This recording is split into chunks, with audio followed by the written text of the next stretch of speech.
এমনও কি হতে পারে যে কেউ একজন একদিনেই খেতে পারেন 10 কেজি কাঁচামরিচ, এমনকি মাখতে পারেন মুখ, শরীর সহ গোপনাঙ্গেও? হয়তো ঠিক জানা নেই। তবে কৃষক রাম পিরতুকে ঘিরে তৈরি হয়েছে এমনই বিস্ময়কর এক কাহিনী।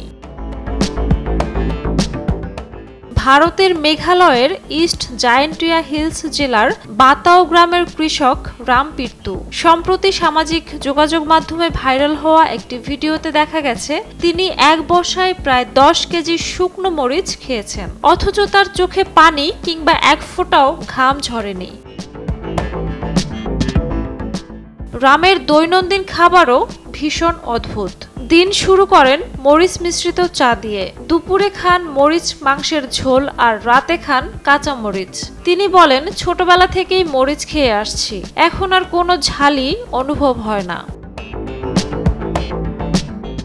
তবে এই কাহিনী কিন্তু নতুন নয়। রাম পিরতুর একটি পুরনো ভিডিওই আবার ভাইরাল হয়েছে নতুন করে। 2021 সালে প্রথম আলোচনায় আসেন তিনি, যখন স্থানীয়ভাবে ধারণ করা কিছু ভিডিও ফেসবুক ও ইউটিউবে ছড়িয়ে পড়ে। সেখানে দেখা যায় জনসম্মুখে তিনি সারা মুখে মরিচ মাখিয়ে চিবিয়ে চিবিয়ে মরিচ খাচ্ছেন, চোখে মুখে নেই কোনো অস্বস্তি।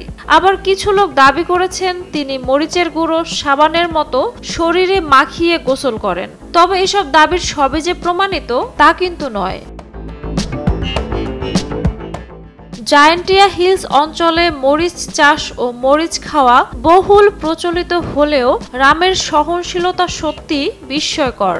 অনেকেই তাকে সুপার হিউম্যান বলে ডাকেন। তবে স্বাস্থ্য বিশেষজ্ঞরা সতর্ক করে দিয়েছেন এতটা মাত্রায় মরিচ খাওয়া সাধারণ মানুষের শরীরের জন্য ক্ষতিকর। তাই রামের এই সহনশীলতাকে একেবারেই ব্যতিক্রম হিসেবে দেখা উচিত, যা মোটেই অনুকরণীয় নয়। ঝুমা মৃধা, বৈশাখী সংবাদ।